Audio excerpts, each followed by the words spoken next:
Hola, un poquito que entren el resto de los compañeros y empezamos.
Bueno, hola, ¿qué tal?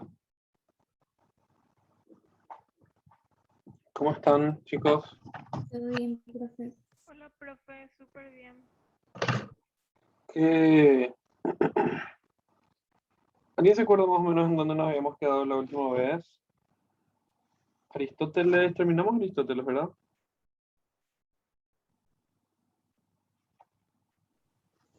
Nos quedamos en la parte en la que nos introdujiste un poco a la parte de Edad Media y Ujú. quedamos en que he empezado hoy la escolástica, creo. La patrística. No, la La escolástica. escolástica, profe. La Ah, o sea, patrística claro, ya sí, hablamos de eso. terminamos la patrística. Estamos acá. Sí, me acuerdo ya, habíamos terminado la patrística. Bueno, ¿se me escucha bien? Así es. Eh, ok, podemos arrancar, me parece. Entonces, a ver, voy a empezar como solemos empezar, que es con algunas que otras preguntitas sobre las clases pasadas. Ok, ¿alguien me puede decir qué es la patrística? ¿A qué se refiere la patrística, el periodo de la patrística, la palabra más que nada? A mí lo que más se me quedó fue que son padres de la iglesia, puede ser. Sí, exactamente. Se utiliza la palabra patrística em, por, porque se considera el periodo de los padres de la iglesia. ¿Y quiénes son los padres? ¿Quiénes son los padres de la iglesia? O sea, ¿quiénes son, tipo, por qué se les considera padres de la iglesia?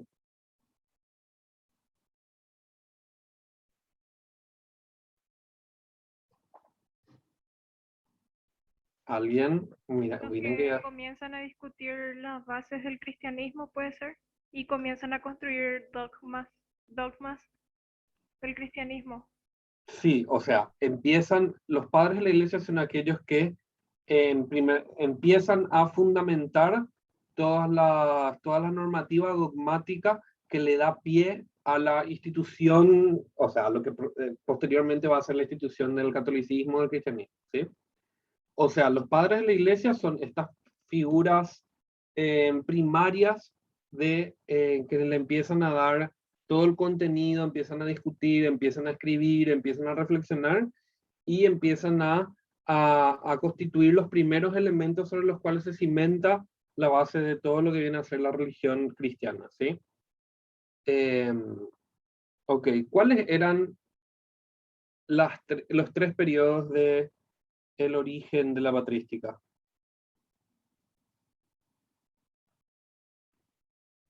Origen, apogeo y decadencia. Sí, pero en el origen. En el origen habían tres periodos. Periodo apostólico, periodo apologista y la primera escuela cristiana.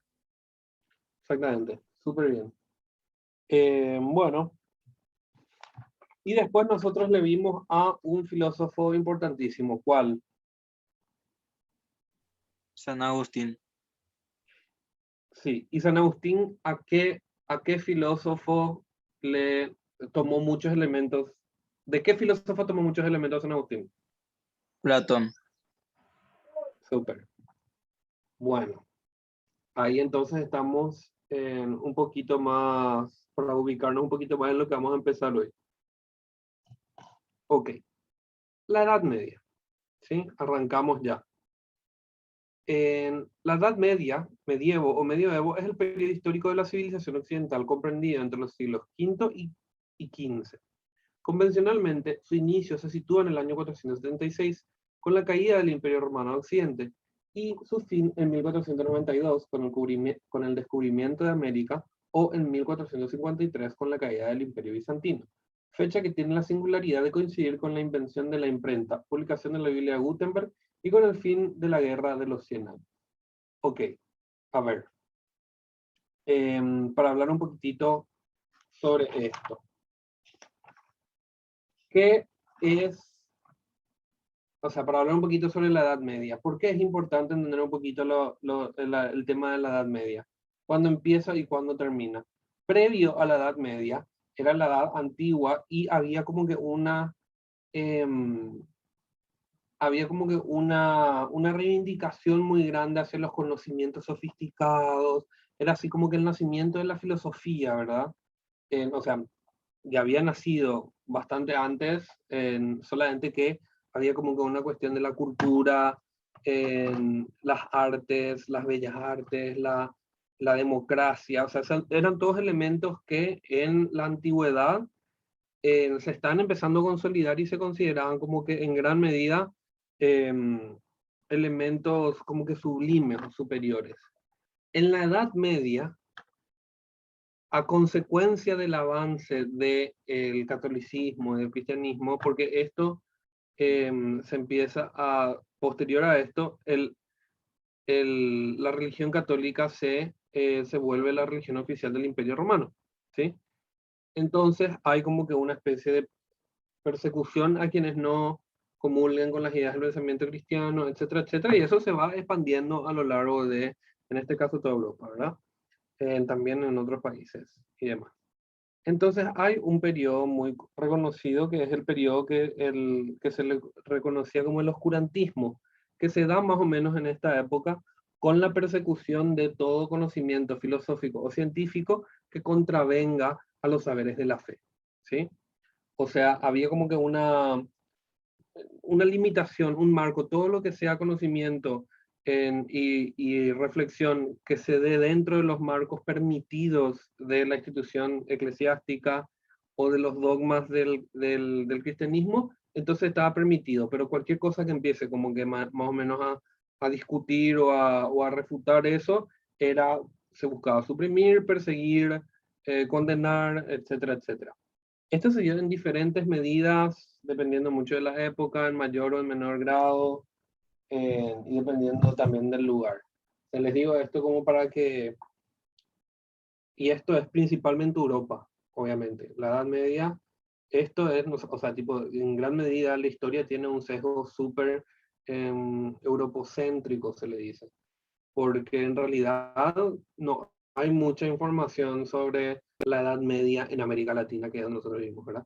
Hay algunas cosas, no de la misma manera que la Edad Media en Europa. ¿Por qué?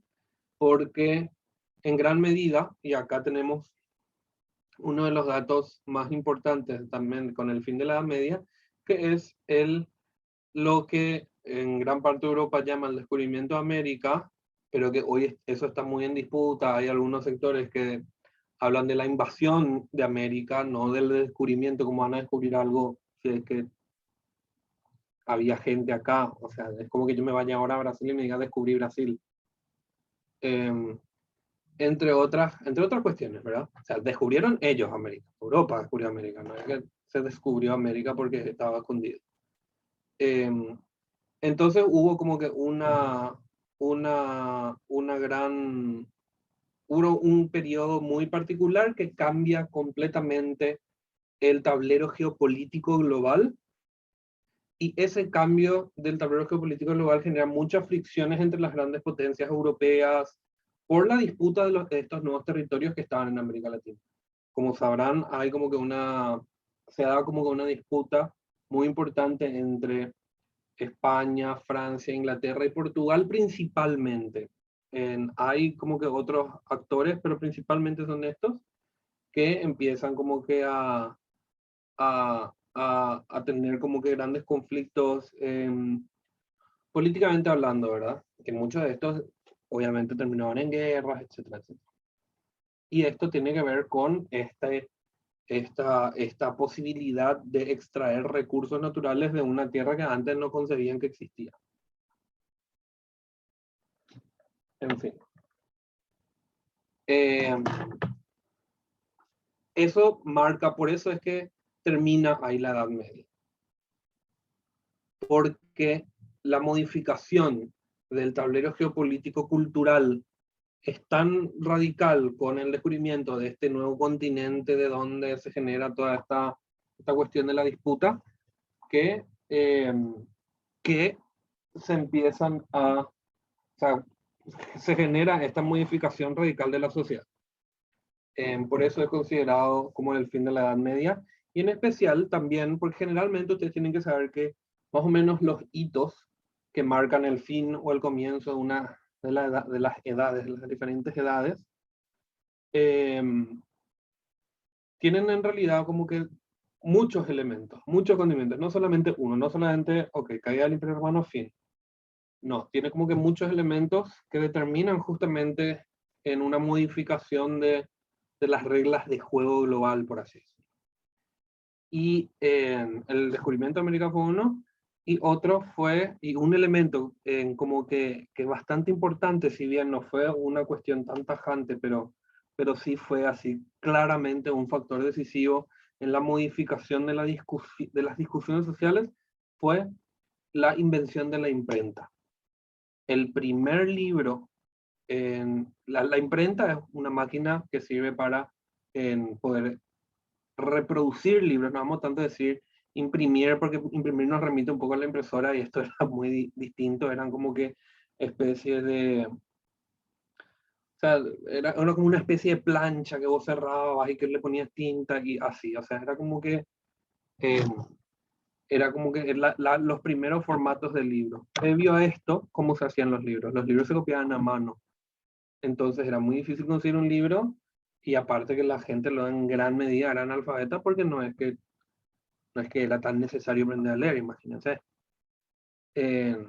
Entonces, lo que quiero ahora hablar con ustedes es que ustedes me digan un poquito por qué creen que la publicación de la Biblia generó una especie de sismo en la cultura general.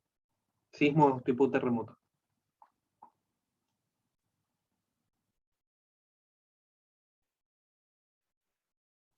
¿Qué me dicen?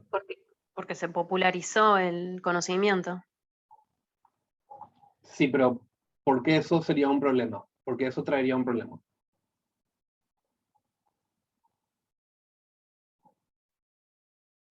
¿Cuál es el problema que trae eso?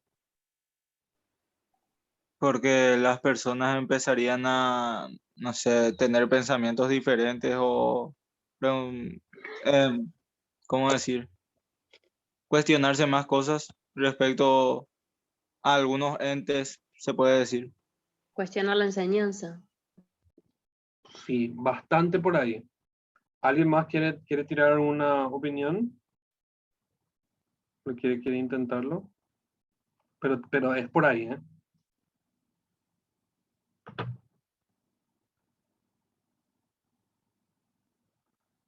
Bueno, digo yo.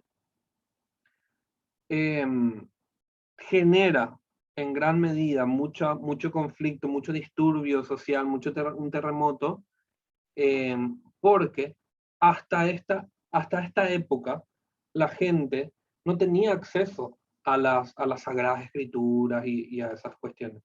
Más que nada, la fe cristiana era una tradición oral, como casi todo, porque no había, o sea, tipo, no es que no se sabía leer, pero muy poca gente sabía leer, y no era tan fácil acceso a los libros.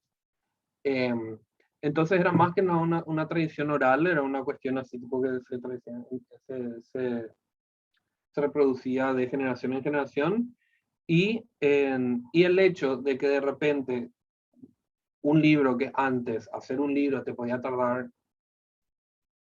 meses, ahora se podía hacer, no sé, unos cuantos por día, o sea, era una locura, ¿verdad?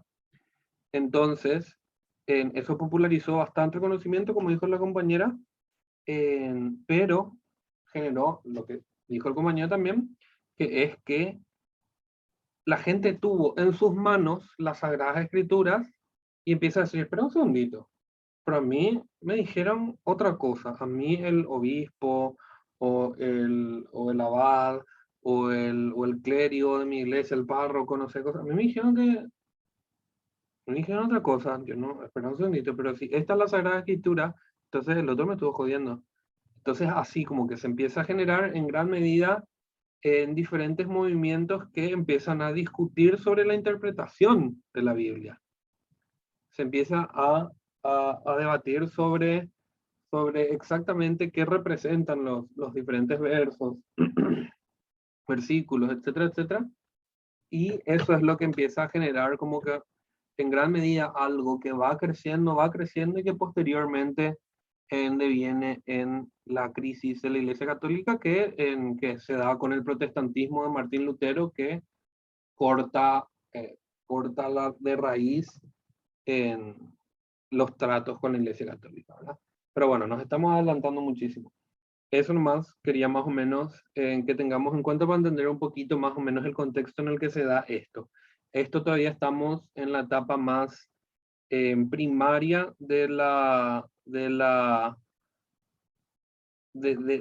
periodo del imperio cristiano, todavía no empieza la decadencia, por así decirlo. Es más, empieza la escolástica, y la escolástica es en gran medida un movimiento que es considerado una especie de apogeo. A ver, ¿hay alguna pregunta hasta el momento?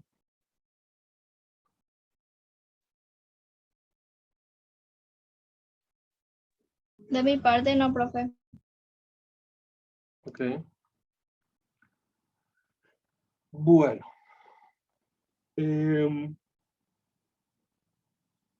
Continúo. Entonces, escolástica. Voy a leer un poquitito y hablamos.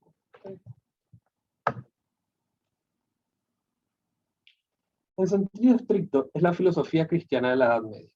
Se denominó Scholasticus en los primeros siglos de la Edad Media al maestro de artes liberales y más tarde al docente de filosofía o teología, que al principio dictaban sus lecciones en la escuela, escolas, del claustro o de la catedral, y después en la universidad. Escolástica significa, por lo tanto, y al pie de la letra, la filosofía de la escuela. Desde el siglo V, tiempo en que se termina el mundo antiguo, hasta el siglo IX, prácticamente no existe actividad filosófica. La misión de los intelectuales de esa época era salvar del naufragio lo que resta de la cultura antigua. La labor de estos hombres fue la de la recopilación. Bla, bla, bla. A decir verdad, los problemas de la escolástica son ante todo problemas teológicos y aún simplemente problemas dogmáticos, de formulación e interpretación de dogmas, a veces de explicación racional y demostrativa. De esta manera, junto a la teología escolástica, existe una filosofía escolástica, pero siempre subordinada a la de la teología. Ok, entonces, ¿qué es lo que estamos viendo acá? Okay, esto no está, no. ¿Qué es lo que estamos viendo acá? Lo que estamos viendo es que la escolástica es el periodo más que nada considerado de las escuelas cristianas en donde todo ese proceso de la patrística, donde hay como que una formulación inicial con los apóstoles, que después hay una consolidación con los apologistas, que hay en una especie de construcción de sistema con las escuelas, las primeras escuelas cristianas, se formaliza con esto de la escolástica, ¿sí? La escolástica es el periodo en donde se empieza como que a sistematizar profundamente todo lo que tiene que ver con el dogma cristiano y se vuelve como que se institucionaliza, se generan como que instituciones, universidades, colegios, etcétera, etcétera, etcétera, desde donde son centros enormes de difusión de la tradición católica. ¿Qué es lo que trajo consigo? O sea, ¿cuáles son los tres elementos que habilitan, que permiten la posibilidad de la generación de este periodo que se le conoce como escolástica? Son tres. Esos tres son el conocimiento de Aristóteles, auge de las universidades y actividad científica. ¿A qué voy? Voy a explicar cada punto. Conocimiento de Aristóteles. Como se acuerdan, previamente nosotros teníamos que en gran parte de la filosofía de Agustín de Hipona estaba teñido de la filosofía platónica. Sin embargo, el Sin embargo, nosotros en este periodo se empieza a dar que hay un filósofo, un traductor más que nada, pero también filósofo, que es como que se le considera el máximo traductor y representante de la figura de Aristóteles, que es Averroes, que era un filósofo así medio del Oriente, que empieza a leer a Aristóteles y empieza a traducir los textos de Aristóteles, ¿sí? Y empieza a difundir en la filosofía aristotélica.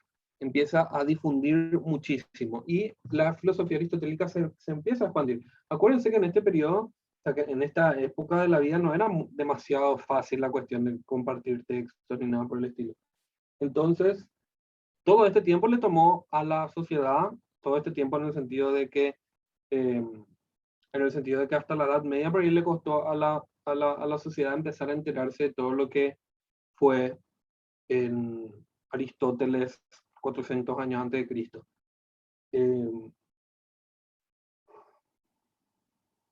Lo que sí que se empieza a difundir muchísimo y de hecho que en gran medida nosotros vamos a ver que esto es lo que ya les dije, pero por si acaso, para que vuelvan a tener en mente, nosotros vamos a ver ahora a Santo Tomás, que es el filósofo referente de la escolástica, y él toma muchísimo de Aristóteles. Todo lo que San Agustín tomó de Platón, hizo con Platón, de cierta manera Santo Tomás lo hace también con Aristóteles. San Agustín cristianiza a Platón, Santo Tomás cristianiza a Aristóteles, ¿sí? Entonces, el conocimiento de Aristóteles, de la filosofía aristotélica, habilitó y permitió que se vayan formando como que diferentes corrientes dentro de la escolástica que tengan como que muy presentes las categorías aristotélicas, ¿sí? Entonces, auge de universidades. ¿Por qué auge de universidades? De hecho, esto viene más o menos de la mano, lo de auge de universidades y actividad científica. Auge de universidades porque se empiezan a conformar los primeros espacios de estudio y de reflexión ya, o sea, tipo maximizados en todo lo que es el mega aparato, el ultra aparato imperial del cristianismo, y se empiezan a generar estos diferentes espacios, estas diferentes instituciones, como el de las universidades, que están como que preparadas para el estudio de diferentes cuestiones, pero siempre como que teniendo la teología o todos los elementos propios del dogma católico como principal, como eje aglutinante, por así decirlo, como paraguas. O sea, tipo, o sea, habían muchas cosas para estudiar, pero todo debajo del paraguas imperial, paraguas de hierro del cristianismo. Entonces, inclusive hasta, porque muchas veces se da esa discusión entre la batalla entre ciencia y razón, perdón, entre ciencia y religión. Sin embargo, eso es una discusión, una dicotomía es cuando dos conceptos como que se pelean entre sí. Es una discusión bastante contemporánea, porque en esta época la actividad científica sí o sí sí o sí se tenía que dar en estos espacios porque no se podía dar en otros. Entonces, en gran medida, y por irónico que suene, supongo, así históricamente hablando, gran parte de la actividad científica de esta época era producto de los estudiantes de teología, más que nada de los dogmas cristianos, etcétera, etcétera, etcétera. Entonces, así, conocimiento de Aristóteles, auge de universidades y actividad científica. ¿Hay alguna pregunta hasta el momento?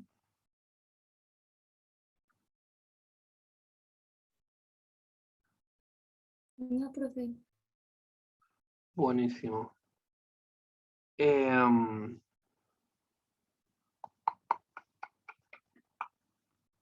pensando. Bueno, hagamos algo.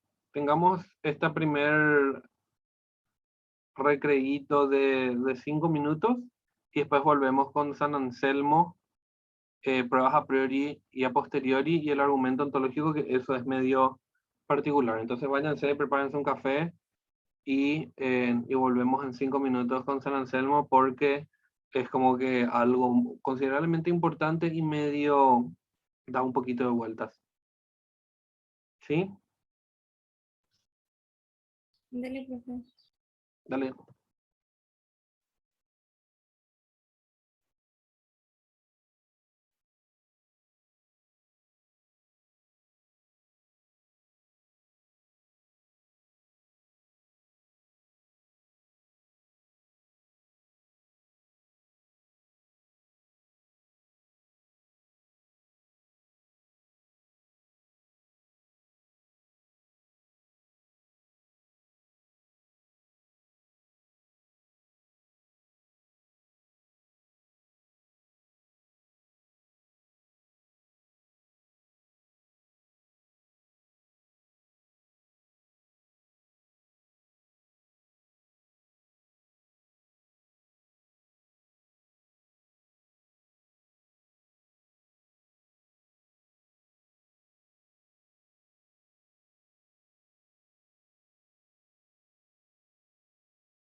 Hola,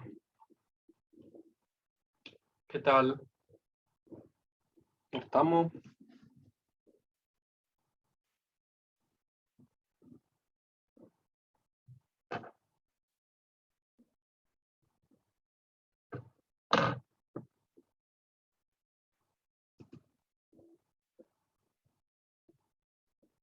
¿Me escuchan? ¿Estamos?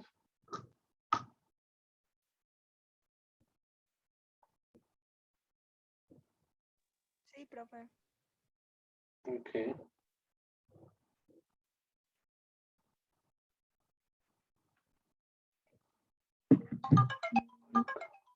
Bueno, entonces, en esta partecita no...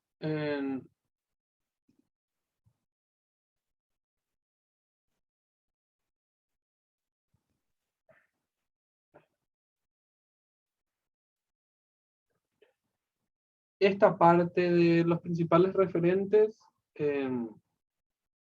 bueno, rápidamente digo, son tres: San Anselmo, San Alberto Magno y Santo Tomás de Aquino. San Anselmo es como que uno de los primeros, es muy importante para lo que fue la escolástica, porque le dio como que de cierta manera un tono bastante definido a la escolástica. San Alberto Magno fue el maestro de Santo Tomás de Aquino. Hay muchísimas de las discusiones o de las reflexiones filosóficas que tiene Santo Tomás que buscan ser una especie de contestación o refutación o discusión con las ideas de San Alberto Magno. Y después tenemos a Santo Tomás de Aquino, que es la figura cumbre de la escolástica, es el personaje principal de la escolástica, es como que uno de los filósofos que mayor escrito realizó en torno a los diferentes elementos de la escolástica, y para entender qué es la escolástica habría que necesariamente entenderle a Santo Tomás. ¿Sí? ¿Queda esto claro?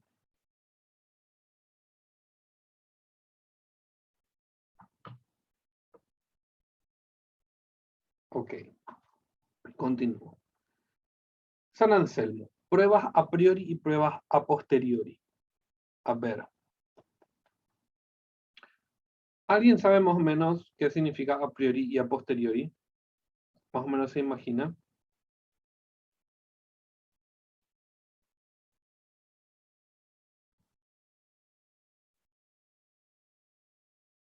A priori, a priori viene a significar lo siguiente: previo al hecho, y a posteriori viene a ser posterior al hecho. ¿Sí? ¿A qué voy? A que esto es una discusión que en gran medida se da a lo largo de casi toda la historia de la filosofía. Hay algunas corrientes que le dan superioridad a las pruebas a priori, y hay otras corrientes que le dan superioridad, que le otorgan superioridad en cuanto a su validez, ¿verdad? A las pruebas a posteriori. O sea, ¿qué vendría a ser una prueba a priori? Por ejemplo, déjenme pensar este ejemplo. Yo me quiero ir, quiero saber cuánto mide la diagonal de una de las pirámides de Egipto. ¿Cómo puedo hacer para saber cuánto mide?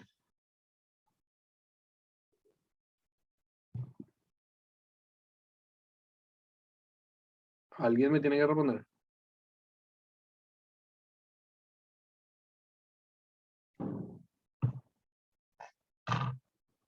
Hola. ¿Está en pico ahí?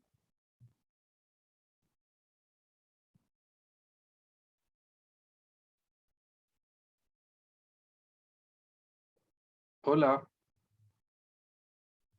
Hola, profe, estamos pensando. Sí, estamos, profe. Ajá, ok. ¿Cómo? Pero es muy fácil la pregunta, tipo, ¿cómo hago yo para poder, o sea, quiero saber cuánto mide una de las diagonales de la pirámide de Egipto? ¿Cómo hago?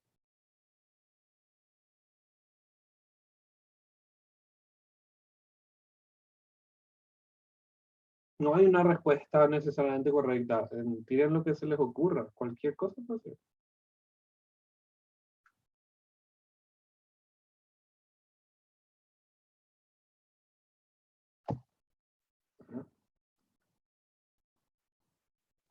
Calculando. Usando la Bueno, matemática. ¿cómo? Usando las matemáticas. Ok, esa es una opción. Totalmente, esa es una opción. Esa opción corresponde a una prueba a priori o a posteriori. Es complejo igual esta pregunta en este momento, ¿verdad? Pero hay dos formas en las que yo, o sea, supongo que habrá millones, ¿verdad? Pero hay dos formas en particular que son las dos formas en las que yo puedo saber cuánto mide la diagonal en la pirámide. La primera es la más sencilla de todas. Me voy con un fucking metro y mido exactamente cuánto mide la diagonal de la pirámide, ¿verdad? Me voy, llego al fenómeno que voy a estudiar, que en este caso es la pirámide, y mido. Ting, ting, a ver cuánto mide. ¿Verdad? Esa es una forma de medir cuánto mide la diagonal. Esa forma que yo estoy diciendo, de la que me voy y mido, ¿es a priori o es a posteriori?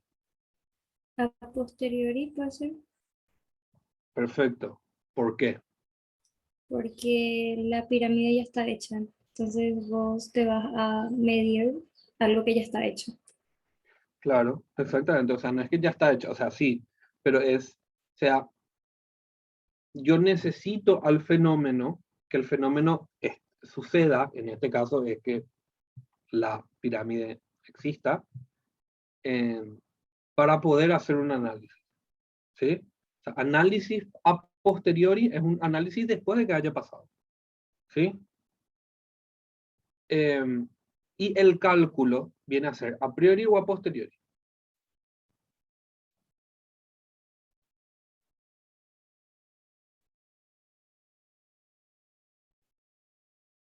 A priori puede ser, A priori. ¿Por qué? porque el cálculo en sí no descubriste en el momento, sino que ya estaba, vos aplicaste nomás ya para saber el análisis de esto, puede ser. A mí me parece que te enredaste un poquitito. ¿Por qué? Porque yo no necesito estar en la pirámide. ¿Sabes? Yo no necesito la realidad material de la pirámide tocar. No necesito, o sea, tipo, es previo al hecho, al fenómeno, en el sentido de que yo no necesito comprobar exactamente en la existencia material del fenómeno para poder hacer un cálculo, que en este caso tendría que ser el teorema de Pitágoras, ¿verdad? ¿Se entiende? Ahora sí, sí, ya entiendo. Por ejemplo, y ahora le voy a poner un ejemplo más sencillo. Si es que yo hoy miércoles 13 de octubre, y digo, voy a hacer una reflexión sobre las municipales del domingo 10. Va a ser una reflexión a priori o a posteriori. Posteriori. Posteriori. Exactamente, porque las municipales ya pasaron. Sin embargo, si yo hacía esa misma reflexión sobre en el tipo una semana antes, el lunes pasado, ¿cuál sería? A priori. Exactamente. Entonces, así tipo, para que quede bien claro nomás. ¿Por qué tiene que quedar bien claro esto? Porque esto es algo que les va a servir muchísimo y porque a lo largo de todo el cursillo de filosofía y de la carrera, dependiendo de lo que estudien más o menos, y de la carrera van a toparse bastante con este concepto, lo a priori y lo a posteriori, ¿sí? Entonces, hay toda una corriente de la filosofía que le da muchísimo valor a las pruebas a priori, o sea, al cálculo, que esa es la rama de la filosofía de más de los matemáticos, de los científicos y demás, bla, bla. Y después está los que le otorgan una supremacía a lo a posteriori, que vendría a ser lo empírico, lo que percibo a través de mis sentidos. Para que yo me vaya a poder medir la pirámide con mi mano, necesito sentirla con mis sentidos. Entonces ahí están los empiristas. Bueno, en fin, eso después se vuelven así, tipo como que discuten y se pelean. Obviamente, por supuesto. Entonces,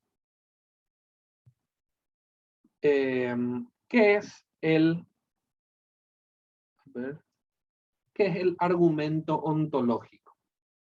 El argumento ontológico es el argumento de San Anselmo. Este es el argumento, el nombre completo del argumento ontológico vendría a ser en el argumento ontológico de la prueba de Dios, ¿sí? De la prueba de la existencia de Dios. Ese vendría a ser como que el nombre ¿No, completo. profe?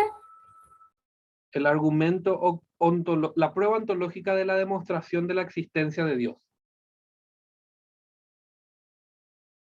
O sea, a lo que voy es que este argumento ontológico se le conoce así como el argumento ontológico, que es un argumento, una argumentación que elabora San Anselmo para demostrar que existe Dios, básicamente.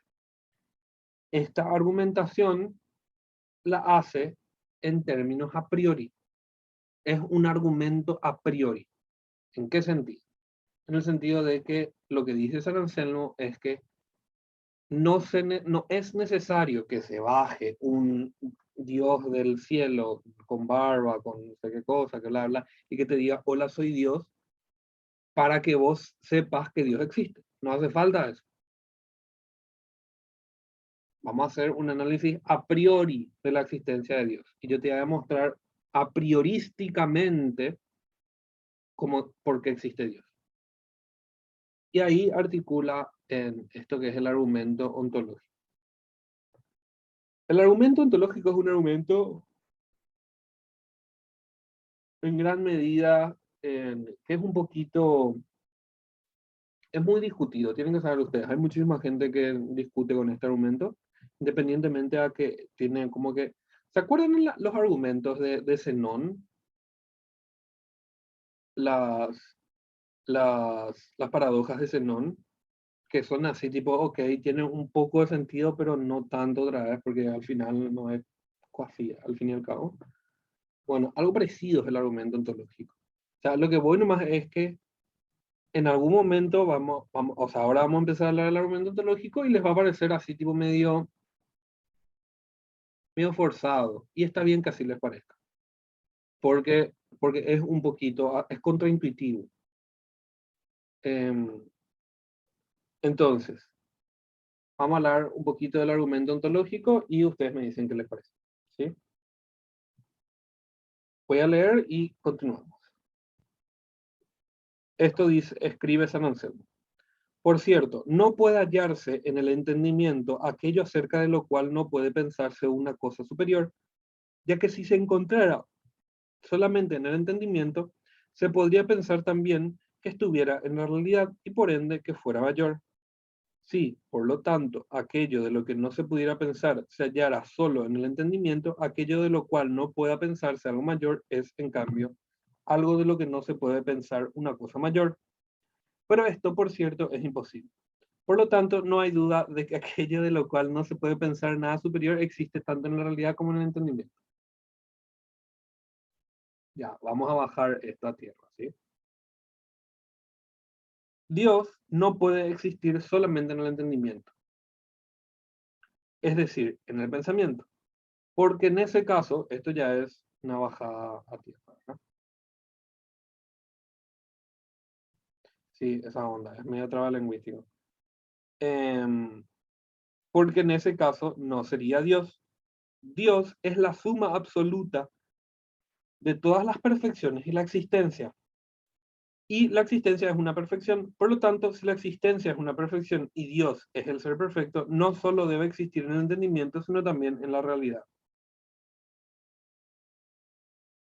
A ver, ¿qué es lo que dice San Anselmo? Lo que plantea San Anselmo es lo siguiente. Hay un presupuesto a priori acá. ¿Sí? Hay un presupuesto a priori, que es que Dios existe y es perfecto. Eso no se duda. No está eso en duda. Dios existe y es perfecto y tiene esos atributos que es omnipotente, omnipresente, etcétera, etcétera. ¿Sí? Eso por eso es a priori, porque eso está primero.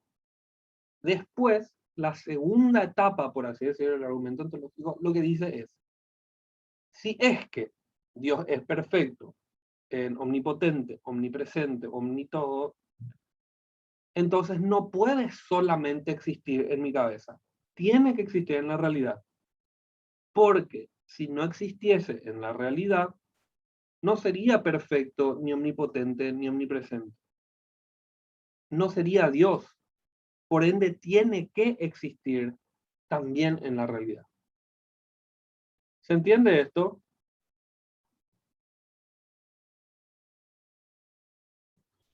De mi parte al menos sí, profe. Sí, es un poquito, da un poquito de vueltas. Si quieren podemos hablar un poquito más de esto, o si no continuamos. Un poquito más. Lo que podemos hacer, que es algo que hice, es poner acá, les agregué un videíto, que es así, un videíto recroto, es así, tipo medio hecho bolsa luego. Pero que me parece que explica didácticamente el argumento ontológico de San Anselmo. Es cortito, dura 8 minutos, pero explica ya también lo a priori, lo a posteriori, lo no sé qué cuerno. Es así tipo, me parece que tiene, que si de repente no se acuerdan bien o quieren repasar, pueden mirar este video. Si quieren podemos ver 1 o 2 minutos de este video y después ya pasamos a Santo Tomás. Sí, profe.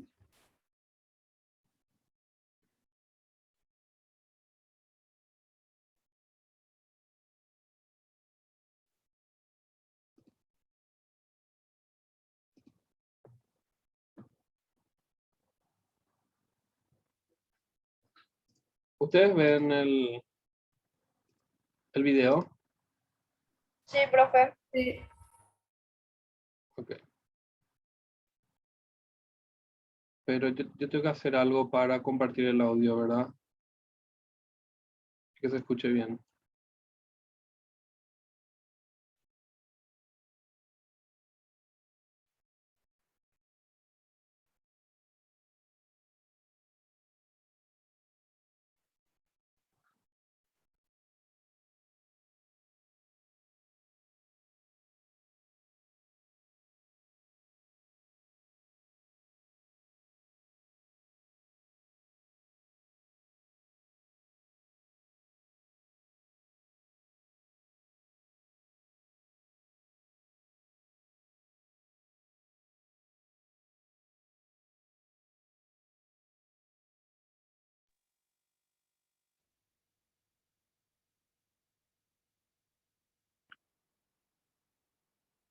Profe, y si no, pásanos el link, no hay problema.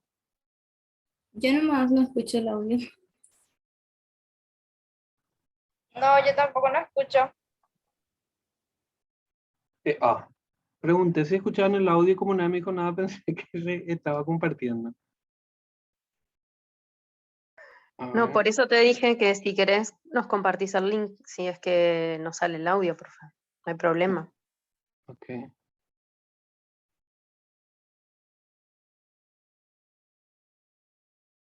¿Cuál era la forma? Sí, no tengo problema, pero... quiero nomás, había una forma de compartir directamente para que todos podamos ver. Les paso el link, sin problema. O sea, toda esa presentación luego... A ver. Me siento tan boomer así. Había una forma de compartir el video, la pantalla. Yo les voy a pasar todita esa presentación y en esa presentación está el video.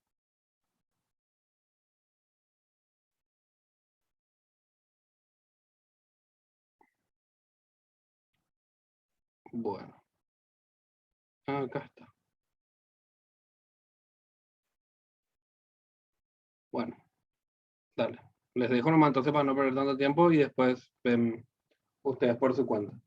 Pero en esta presentación que yo les voy a pasar, está también acá o sea, tipo está el link. Está el link. Y yo les voy a pasar la presentación obviamente. Bueno, ese es el argumento ontológico de San Anselmo. Como se dan cuenta, es medio extraño, rari, pero es interesante, tiene sus cositas. Entonces, continuamos con Santo Tomás de Aquino.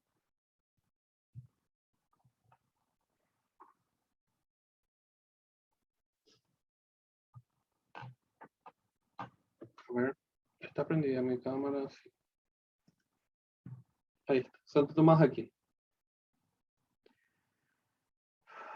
Voy a leer un poquitito sobre sus obras y su vida y después continuamos. Santo Tomás de Aquino. Perteneció a la orden de los dominicos, a la que ingresó a los 20 años. Con Santo Tomás alcanzó su máximo esplendor el pensamiento escolástico, es decir, el pensamiento que hizo escuela en torno a Aristóteles, comentando, actualizando y corregido en sus dos obras más importantes como fueron la Suma Teológica y la Suma Contra Gentiles. De las obras de Aristóteles se conocía solo algunas partes de su lógica, pero el impulso decisivo para la implantación del aristotelismo vino primero y principalmente por medio del comentador Averroes, filósofo árabe nacido en Córdoba en 1126 y muerto en 1198, y que fuera uno de los más importantes estudiosos de Aristóteles. Santo Tomás resumió al propio Aristóteles procurando compatibilizarlo con la fe cristiana, o si me permiten, fue el que teologizó desde una visión cristiana la filosofía pagana de Aristóteles. Por lo demás, Santo Tomás aceptará igualmente determinados principios platónicos. Denme un minutito, que alguien me está llamando, le voy a avisar que no le puedo atender.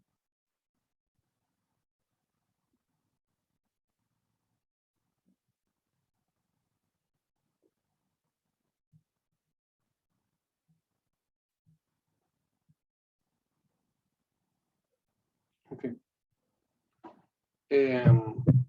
Santo Tomás resumió el propio Aristóteles procurando compatibilizarlo con la fe cristiana, bla, bla. Esto ya hablamos un poquito. Entonces, el fondo del pensamiento tomista es, pues, el de la dogmática cristiana, de los padres de la Iglesia, de la tradición medieval anterior y sobre todo de Aristóteles. Obras. Como hemos señalado anteriormente, las obras principales de Santo Tomás pueden concentrarse en dos, la Suma Teológica y la Suma Contra Gentiles. A este también se le conoce como Suma Filosófica. Ok, como les había dicho, en la cuestión de las obras, no es... las obras sí se tienen que memorizar, ¿sí? El nombre de las obras. Acá, por suerte, Santo Tomás tiene dos nomás, o sea, tiene dos nomás que memorizar, pero en realidad tiene muchas, ¿verdad? Que es la Suma Teológica y la Suma Contra Gentiles. Estas son como que las dos obras principales de Santo Tomás, ¿sí? En los años y los lugares donde nacieron y eso, las personas generalmente no hace falta que se memoricen, pero el nombre de las obras sí. Entonces, vos le tenés a Santo Tomás que plantea la cuestión de la Suma Teológica y la Suma Contra Gentiles. En gran medida, Santo Tomás en estos libros articula muchísimo en torno a una perspectiva aristotélica del cristianismo. Utiliza muchas herramientas de Aristóteles para pensar el cristianismo y los dogmas y la filosofía cristiana. Ok. Fe y razón. Razón y fe son dos facultades propiamente humanas. La razón es una facultad de conocer, la fe es una facultad de creer. Por otra parte, filosofía y teología son dos ciencias. La filosofía es ciencia la filosofía es ciencia del o de las cosas naturales y la teología es ciencia de las cosas sobrenaturales.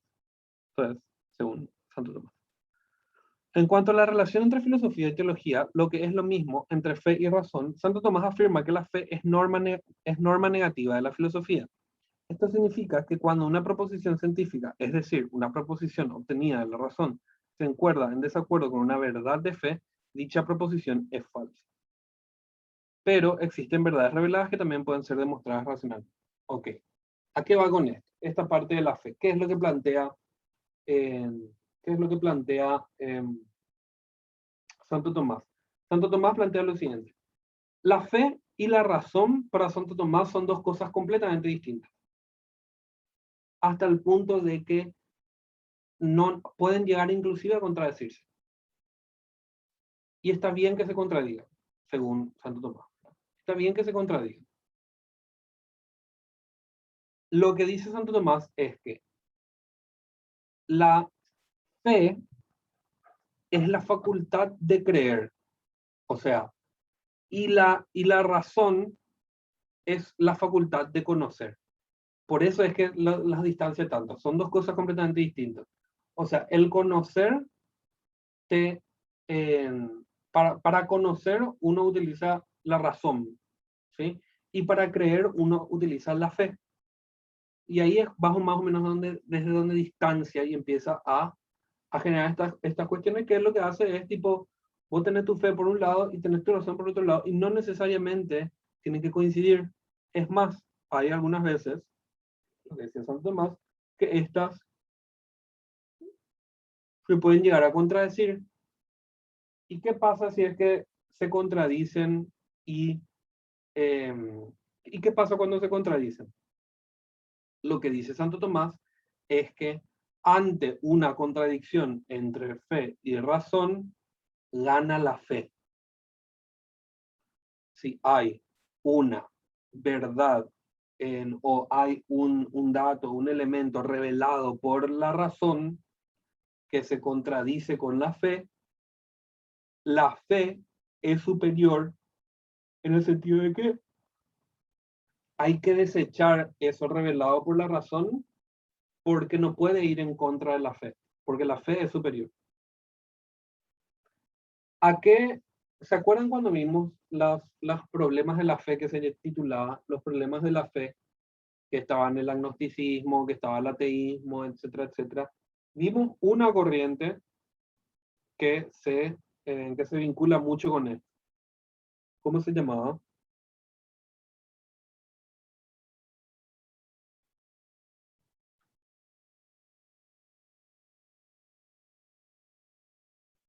¿Se acuerdan? El fideísmo. Exactamente. ¿Qué es el fideísmo? Es Leen la nomás. corriente que superpone la fe incluso encima de la razón. El fideísmo es la corriente que defiende que la fe es muy superior a la razón. Al punto de que si una norma de la fe es creer en el absurdo, creen en el absurdo y punto final. La razón no es superior a la fe. Y eso de cierta manera era también lo que promovía Santo Tomás. Perdón. Entonces, el tercer punto.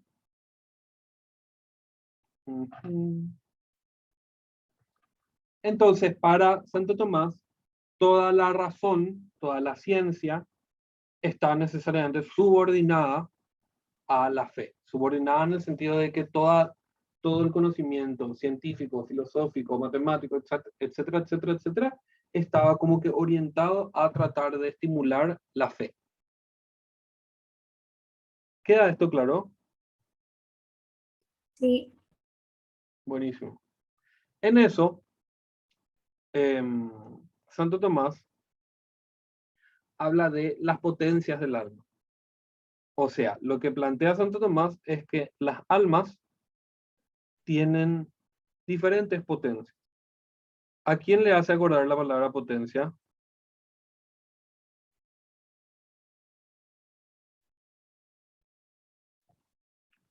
¿A quién les hace acordar? Sócrates puede ser. Yep.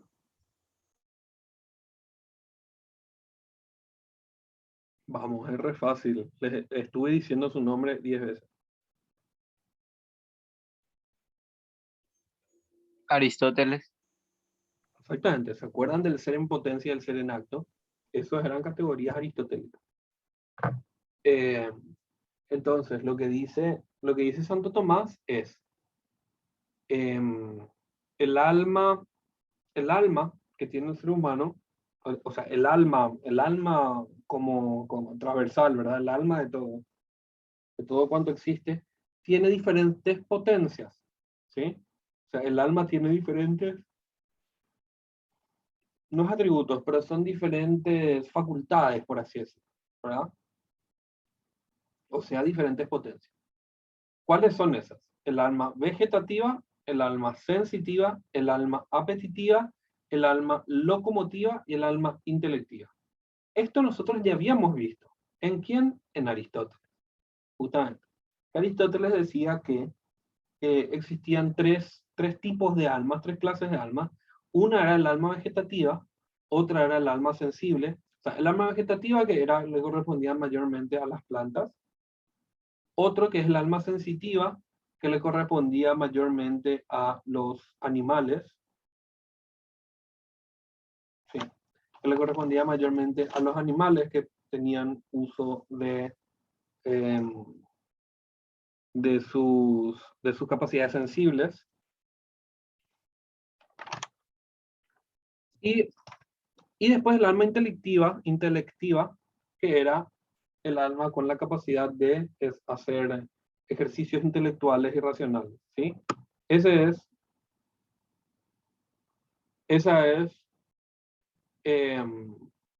eran las tres de Aristóteles. Sin embargo, Santo Tomás le agrega dos más, que es el alma apetitiva y el alma locomotiva, ¿sí? El alma apetitiva comprende las tendencias instintivas del hombre y los animales, ¿sí? Y después el alma locomotiva, que abarca todo lo relativo al movimiento. Acuérdense que Aristóteles era uno de los filósofos que más habló y que mucho habló sobre el movimiento. Entonces esto tiene mucho sentido también con la filosofía de Aristóteles. Entonces tenemos 5 potencias del alma. Alma vegetativa, sensitiva, apetitiva, locomotiva, intelectiva. Cada una de estas almas tiene como que su facultad, lo que puede o no hacer. ¿Queda esto claro?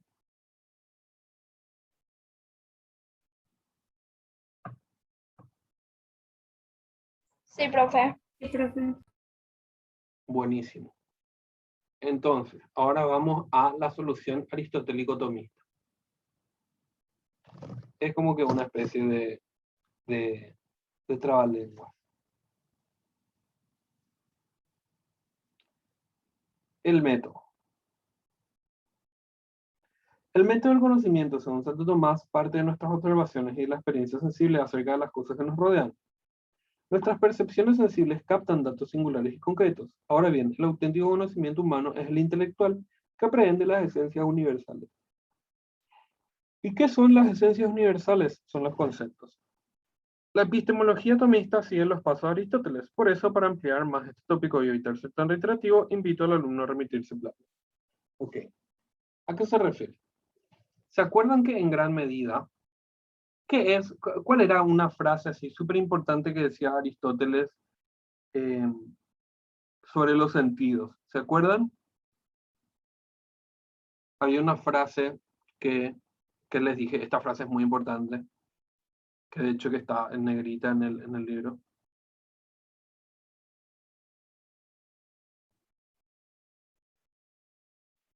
Que empezaba con nada hay en el...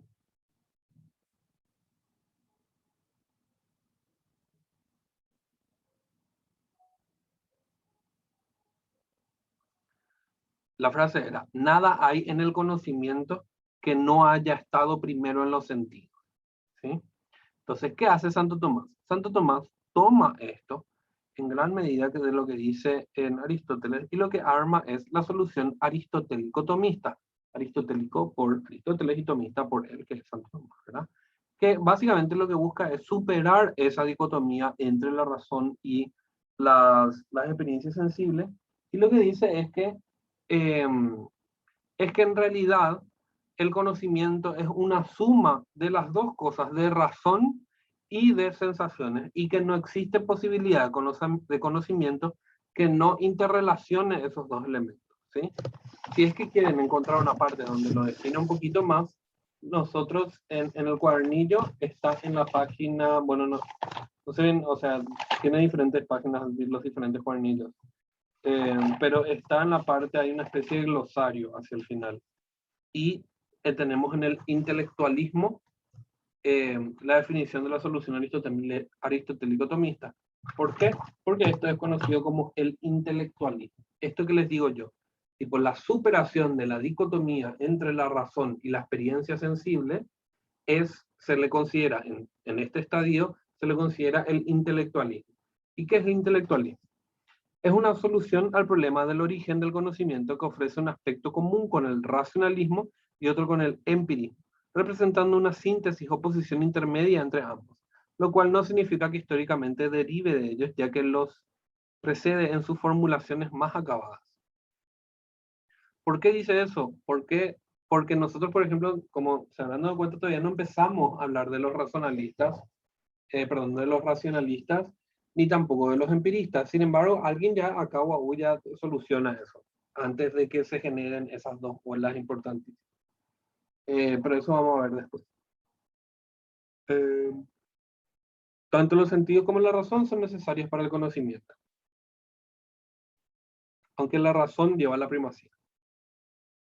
A esta, a esta posición se le suele llamar la solución aristotélico-tomista. ¿Queda claro?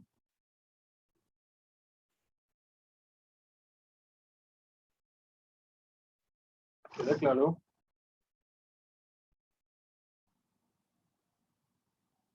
Sí, profe. Buenísimo. Entonces, vamos a hacer algo.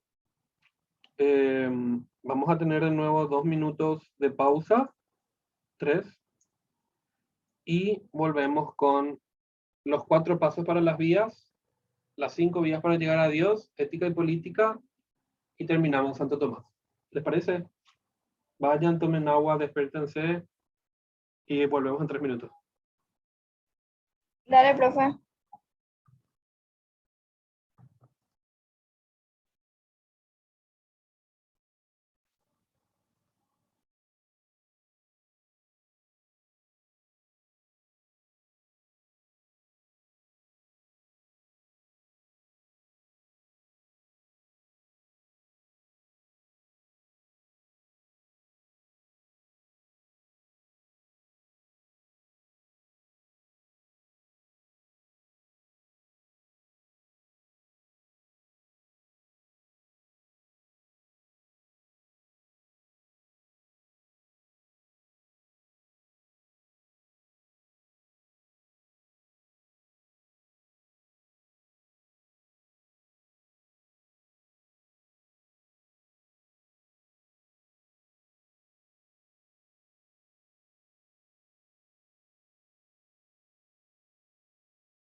Hola, ¿qué tal?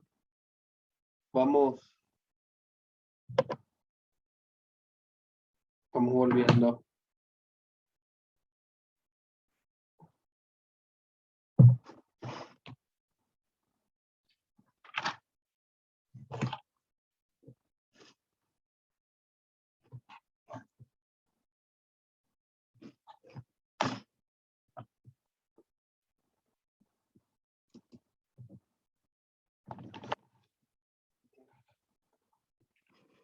Bueno, ¿me escuchan? ¿Se escucha bien? Pónganme nomás ahí, sí. Sí, es que escucha. Sí, profe. Genial. Entonces, los 4 pasos para las vías. Leo un poquitito y hablo. La metafísica tomística. Las 5 vías de la demostración de la existencia de Dios. Las 5 vías, o sea, a ver, para que se entienda nomás y no nos mezclemos. Primero, hay 4 pasos para llegar a las vías, ¿sí? O sea, hay 4 pasos. Estos 4 pasos están en cada una de estas vías.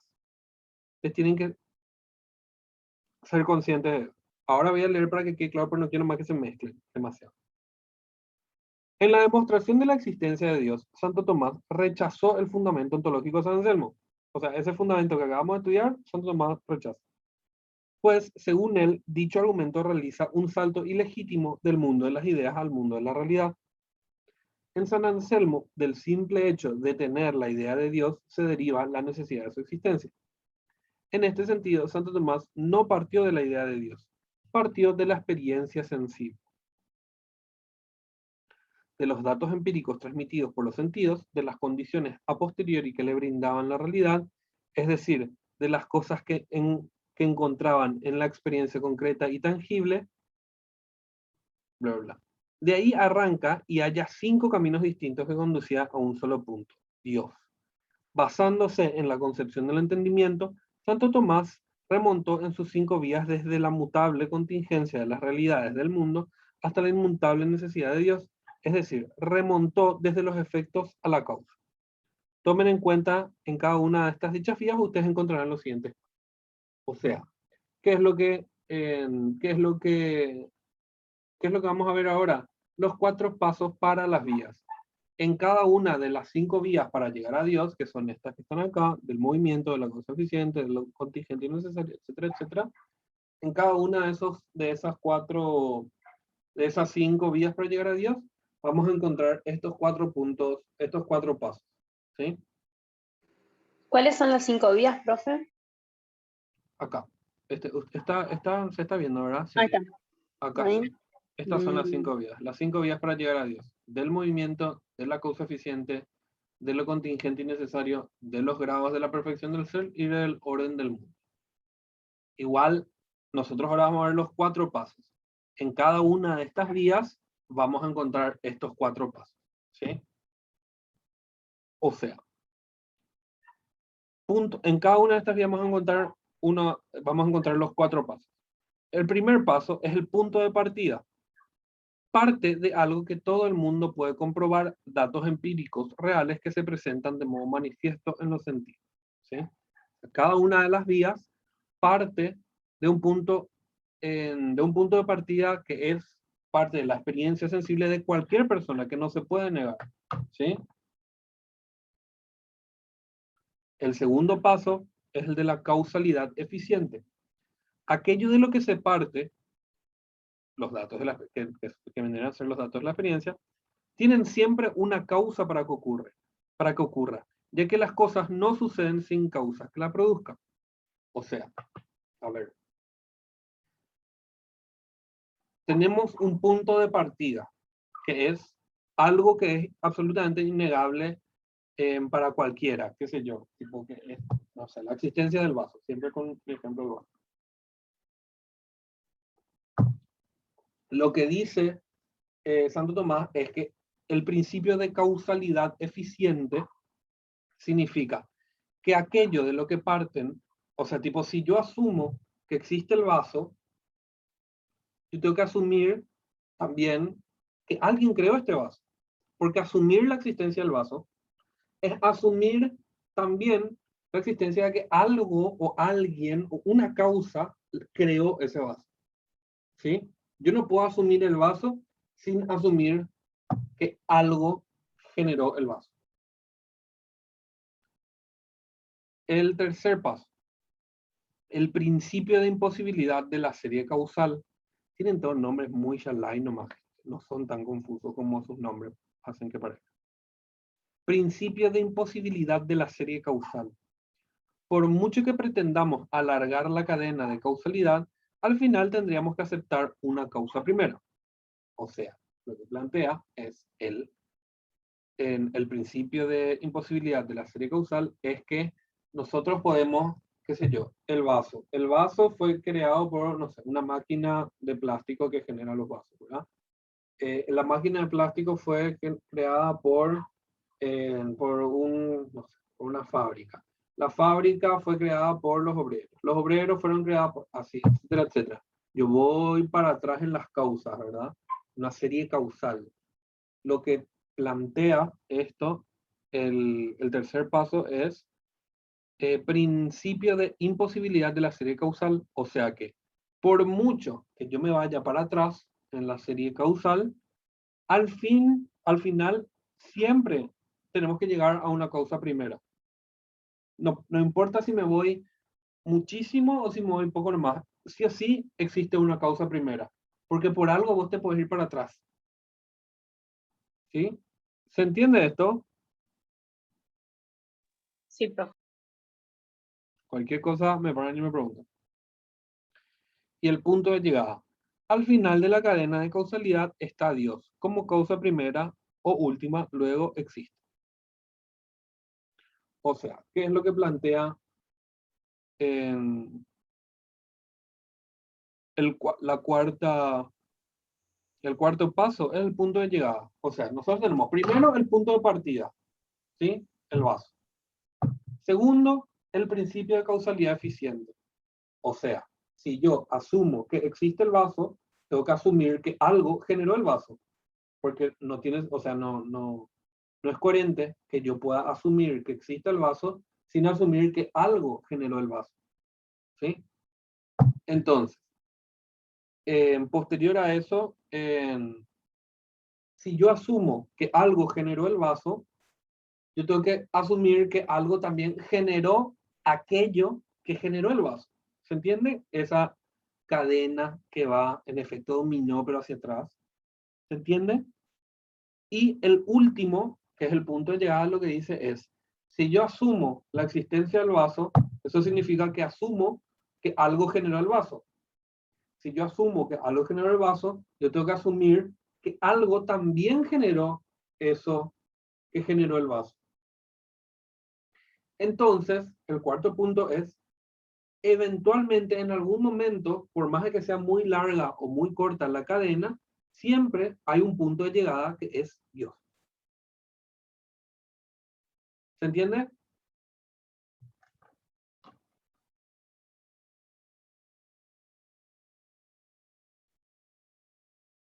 ¿Se entiende? Sí, profe. Sí, profe. Buenísimo. Entonces, así, con esto entramos a las 5 vías para llegar a Dios. Permiso. Sí. Está mal entonces ahí que diga como 3 veces casualidades o en alguna tiene algún tipo de relación. ¿Dónde dice casualidad? Y en punto de llegada, también en principio de imposibilidad de la serie causal. Y en el segundo punto que creo que sí está mal, nomás lo veo. Que tiene que ser causalidad. Causalidad dice. Ah, en mi material dice casualidades.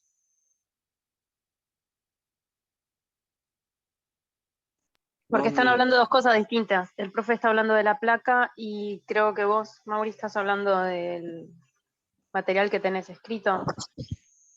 No, porque Lo que estaba leyendo es del material, ¿no?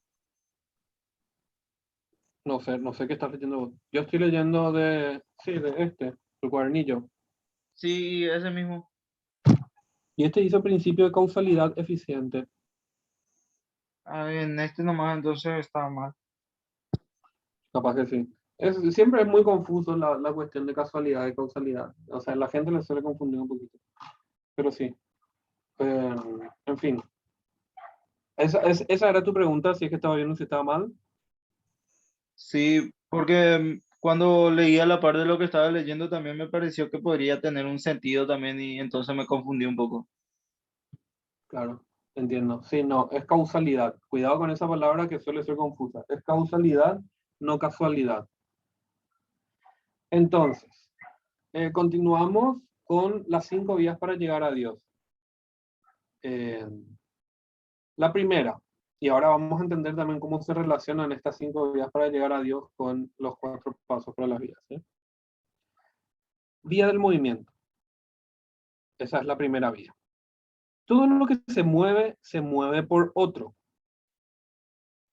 Si aquello por lo que se mueve es también movido por otro, y este otro por otro, y así sucesivamente, no podemos alargar infinitamente la cadena si queremos hallar la verdadera y última causa del movimiento. Luego es necesario concluir en la existencia de un primer motor que mueva sin ser movido, y a este lo denominamos Dios. Esto es algo medio, es considerablemente, parece acá que hay una especie de mezcla entre eso que habíamos visto de Parménides y los atributos del ser, mezclado con Aristóteles, que tiene que ver con esta cuestión del primer motor, ¿sí? Estaba Eh, pensando en eso. Sí, ¿verdad? Es así, tipo, hay como que una relación entre una cosa y la otra.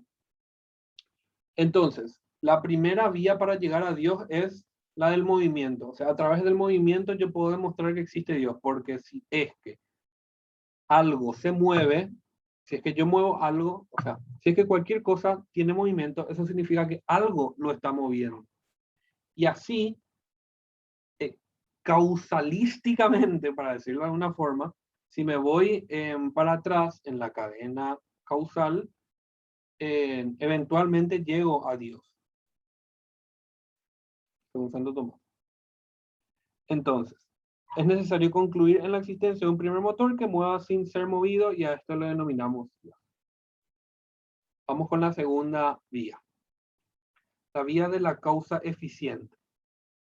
Existen seres en el mundo, pero esos seres no se han producido a sí mismos. Luego tienen que haber sido hechos por otros, y a la vez este otro por otro, luego este otro por otro, y así sucesivamente. No podemos continuar alargando la cadena en forma infinita si queremos encontrar la verdadera y última causa eficiente de todo lo contingente. Por lo tanto, es necesario concluir en la existencia de una causa sin que ella sea causada, es decir, que sea efecto de sí misma, la causa incausada, y esta última causa es Dios. Básicamente, es la misma lógica que de hecho es la misma lógica, va a ser siempre luego en estas 5 vías, tienen lógica parecida. Es la misma lógica, pero en vez de todo lo que se mueve es movido por otra cosa, a cambio de eso es todo lo creado, o sea, todo lo que tiene existencia es creado por otra cosa. ¿Sí? Todo lo que tiene, todo lo que es un producto es producido por otra cosa. Esa es la misma lógica, y así, y producido por otra, y por otra, y por otra, y por otra, hasta que eventualmente llegamos a Dios. Esa es la vía para llegar a Dios de la causa eficiente. La causa eficiente es la persona que efectiviza, o sea, que genera, que produce. Por eso se llama la causa eficiente. Entonces, la tercera vía para llegar a Dios. Ustedes me paran cualquier cosa, ¿sí? Existen en el mundo. Esta tercera vía se llama vía de lo contingente y necesario. Existen en el mundo cosas que nacen y que mueren, con lo que resulta imposible que hayan existido siempre. Son contingentes. Esto es, son, pero pueden no ser. Pero si todas las cosas pueden no ser, entonces alguna vez nada existió. Luego, para que existan los seres que pueden no ser, tiene que haber un ser necesario que es desde siempre. No se pueden alargar la serie causal si queremos encontrar el verdadero y último ser necesario. Por lo tanto, se impone concluir en la existencia de un ser necesario, y ese ser necesario es... O sea, ¿a qué se refiere Santo Tomás con esto de lo contingente y lo necesario? Lo que dice Santo Tomás es que, ok, si todo cuanto existe eventualmente perece, o sea, muere, desaparece, deja de existir, y también todo eso tuvo un nacimiento, eso significa que todas las cosas de la realidad material en algún momento tuvieron, en algún momento fueron nada, o sea, antes de que nazcan, ¿verdad? En algún momento fueron nada. O sea, fueron un no ser. Fueron un no ser, exactamente, fueron un no ser. Para pasar del no ser al ser es necesario y contingente la voluntad de un Dios, porque si no, ¿cómo la nada va a pasar al ser? No tiene sentido. Si no es a través de la explicación de un Dios. ¿Se entiende?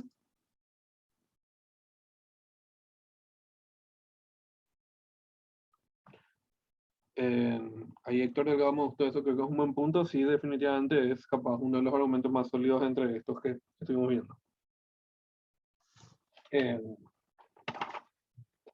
Y después vemos la cuarta recién estamos llegando. Vía de los grados de la perfección del ser.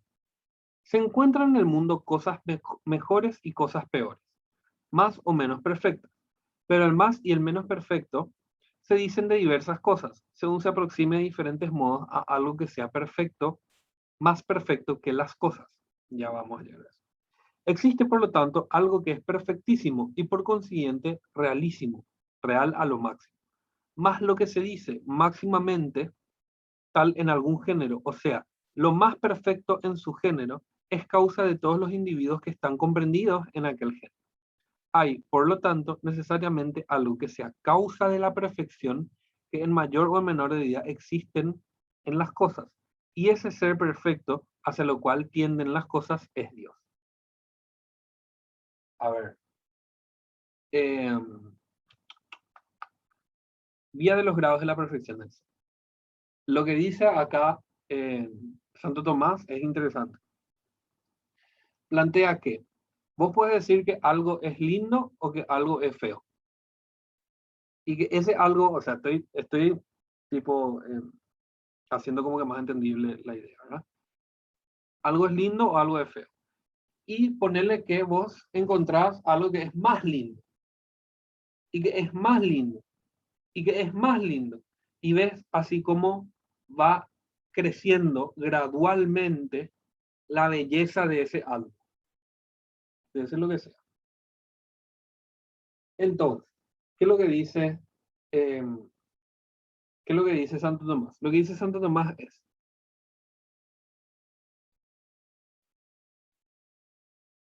pero el más o el menos perfecto se dicen de diversas cosas según se aproxime de diferentes modos a algo que sea más perfecto que las cosas. Existe, por lo tanto, algo que es perfectísimo y por consiguiente realísimo.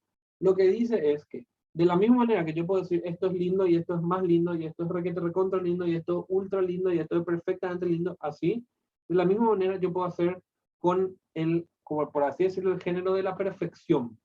Esto es perfecto, esto es muy perfecto, esto es imposiblemente perfecto, esto es radicalmente perfecto, así, y así sucesivamente. Más lo que se dice máximamente, tal en algún lugar o género, bla, bla. Hay, por lo tanto, necesariamente algo que sea causa de la perfección. O sea, y acá se parece, toma algunos elementos que es medio platónico. Para que yo pueda decir que algo tiene grados de perfección y que hay algo que los hace más perfectos, más perfectos, más perfectos, es que se comparan con algo que es la idea, el sumum de la perfección. ¿Sí? ¿Se entiende esto? ¿Se acuerdan del ejemplo de que el caballo va a ser más caballo mientras más se parezca a la idea del caballo que vive en el mundo de las ideas? Bueno, parecido a esto es, algo es más perfecto mientras más se parezca a ese algo que le da, que habilita que todo el resto sea considerado perfecto. ¿Sí? Entonces,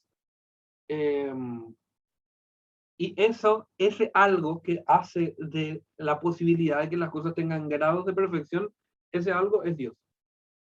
¿Se entiende esto?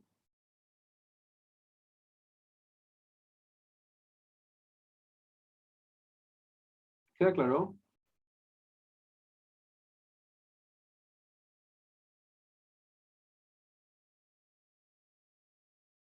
No queda tan claro, ¿verdad? Creo que no. Bueno, a ver, déjenme ya pensar en un ejemplo fácil.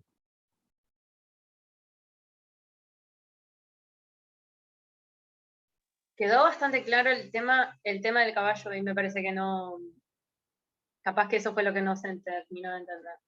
Lo del caballo, ¿cuál es la relación?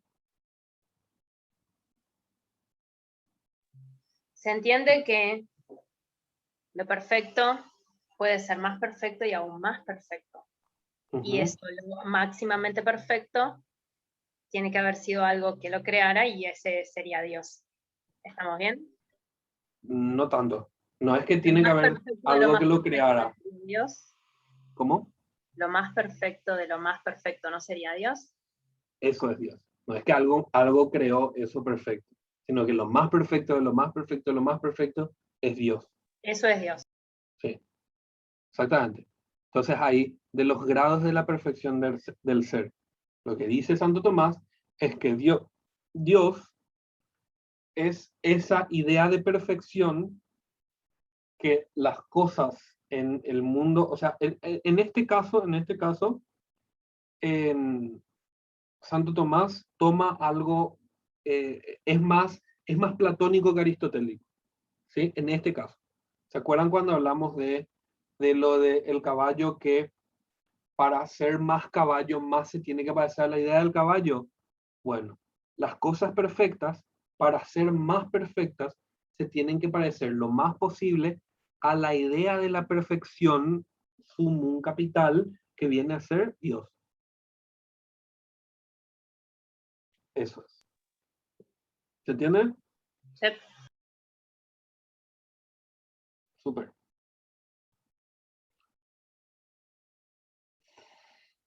Bueno, y continuamos con la quinta, que es del orden del mundo. Vía del orden del mundo o vía de la finalidad, la vía teleológica. En el mundo existen seres carentes de conocimiento, como los cuerpos naturales, que obran por un fin, pues siempre actúan de la misma manera para alcanzar lo mejor, lo cual no puede ser por azar, pero los seres carentes de conocimiento tienden a un fin porque es dirigido y ordenado por algún ser inteligente. Luego debe existir ese ser inteligente. Pero en la cadena de seres inteligentes que dirigen y ordenan, que a su vez son dirigidos y ordenados por otros, no se puede proceder al infinito. Luego existe necesariamente un ser inteligente por el cual todas las cosas naturales se ordenan a un fin y ese ser es Dios. O sea, básicamente tenemos la misma lógica de la cadena, ¿sí? O sea, lo que dice es que todas las cosas en el mundo suceden como que orientadas a un objetivo, ¿sí? Esa orientación a un objetivo tiene un orden para poder ser realizado. Lo que plantea es que todos los seres que, que tratan de ejercer y de cumplir y de llegar y de satisfacer su objetivo, dirigen, o sea, tipo, estos seres se dirigen a cumplir su objetivo. Y hay una orden que es la que les dirige a cumplir su objetivo. ¿Sí? y a los seres que generan esa orden para cumplir su objetivo, hay otros seres atrás que dirigen y ordenan así de la misma manera. De la misma manera en el gran efecto dominó de las teorías de Santo Tomás de Aquino. Siempre es alguien, o sea, siempre hay una entidad que está en una cadena causal por detrás de otra. Y así, si vamos hasta el punto final, llegamos a Dios. Por eso son las 5 vías para llegar a Dios. Porque es una vía, es un proceso. Por esa vía, es como, por esa vía, que en este caso vendría a ser una cadena, es como se llega hasta la demostración de la existencia de Dios. ¿Se entiende?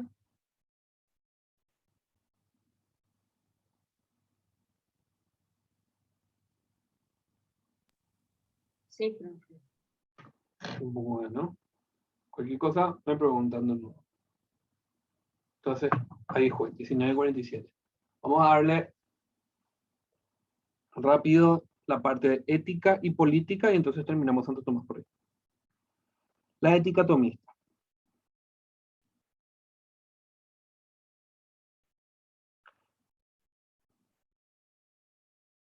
Parte de la ética eudemónica aristotélica, pero le concede una orientación eminentemente cristiana. La moral consiste de un movimiento del hombre hacia Dios. Esto nos lleva a la bienaventuranza, que consiste en visión inmediata de Dios. Por tanto, el fin último del hombre es Dios, y esto se alcanza por el conocimiento, por la contemplación. Acuérdense que Aristóteles lo que decía, Aristóteles, ustedes tienen que saber una cosa, eudemonía, la ética eudemónica significa la ética para llegar a la felicidad, ¿sí? Eudemonía tiene que ver con eso, tiene que ver con la felicidad. Entonces, ¿cómo yo tengo que comportarme para poder llegar a la felicidad? Aristóteles decía, a través de la contemplación, o sea, Contemplación. a través de la contemplación, sí, a través de a través de la apreciación cabal de las cosas en un proceso reflexivo riguroso. No era simplemente estar nomás y contemplar y apreciar y mirar. Es tipo tener un proceso intelectual muy refinado. Bueno, de esa misma manera, lo que decía Santo Tomás es que la contemplación, sí, pero la contemplación de Dios. Sostiene, al igual que San Agustín, la existencia de una ley eterna, que es la ley de Dios. Bla, bla, bla. La ley eterna es la razón de Dios. El hombre participa de ella. Esta participación de la ley eterna en el hombre se llama la ley natural, y las leyes establecidas por los hombres, la ley positiva, deben estar en armonía con la ley natural. Esto es lo mismo que vimos en San Agustín.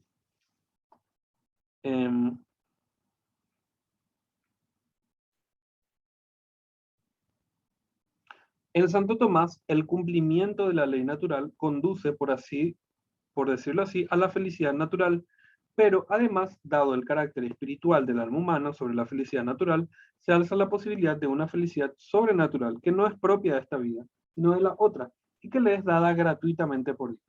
Así pues, en el último término, la felicidad del alma no puede ser otra cosa que la de volver a Dios. La perfecta felicidad ha de residir de este modo en la perfecta contemplación de Dios.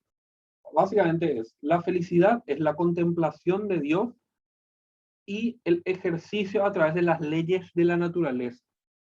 Las leyes de la naturaleza que son la razón materializada de la ley divina.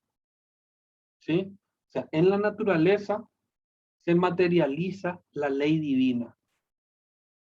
Por ende, yo tengo que satisfacer y que cumplir las leyes de la naturaleza y a través de eso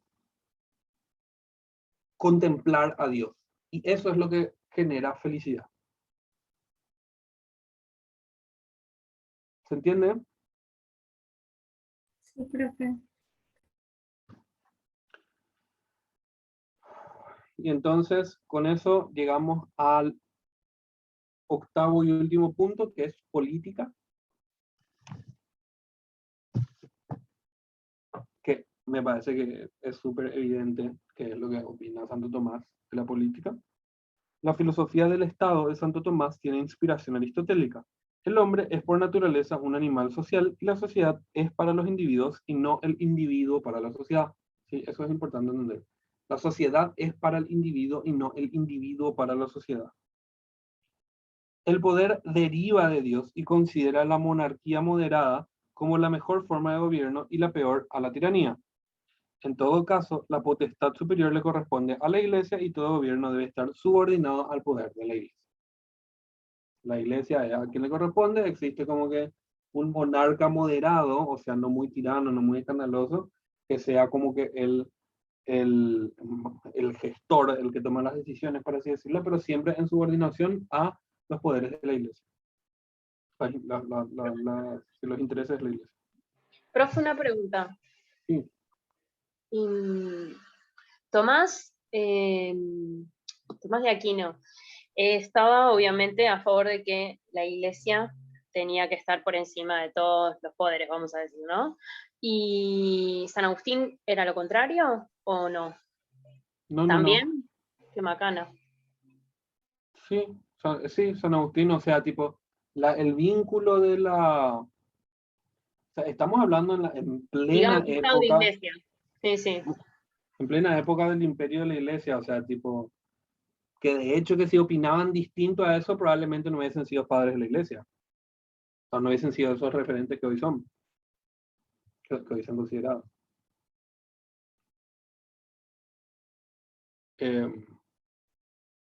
Dependiendo de lo que buscaran, si era poder o filosofía o contemplación. Claro. Sí. Igual, bueno, qué sé yo, es todo un debate, pero es así tipo, se hubiese llegado a transmitir en gran medida los conocimientos y los pensamientos de estos filósofos si es que no hubiesen sido, si es que no hubiesen servido a las intenciones de estas instituciones.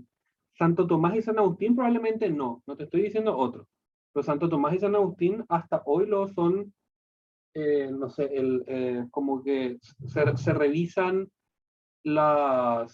se revisan los textos que escribió Santo Tomás para que cuando salga una encíclica papal, o sea, las cosas que escribe el Papa no vayan en contraposición de lo que dice Santo Tomás. O sea, el Papa no puede, ni por si acaso, escribir algo que refute a Santo Tomás. Eso, por ejemplo, es algo que es como que súper interesante.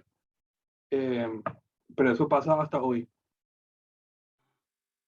Mira, Y interesante.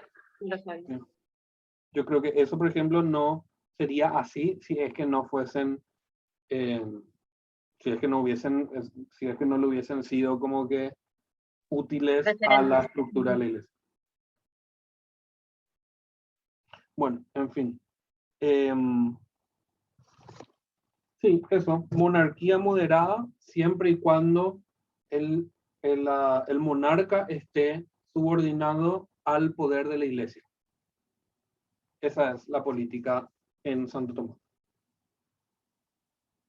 Es mucho más profundo igual, o sea, hay muchas cosas muy ricas muy ricas, complicadas en Santo Tomás y en muchos filósofos. En fin. Bueno, terminamos justito. ¿Hay alguna pregunta hasta el momento?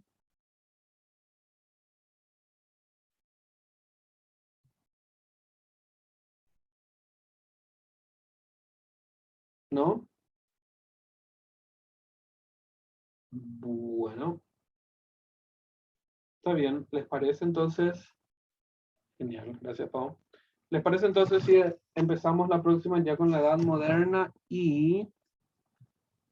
A ver... Edad Moderna y el racionalismo? Sí, vamos a hablar bastante de historia la clase que viene. Bueno, nos vemos entonces. Chao, chao. Nos vemos el próximo miércoles. Chao, profe.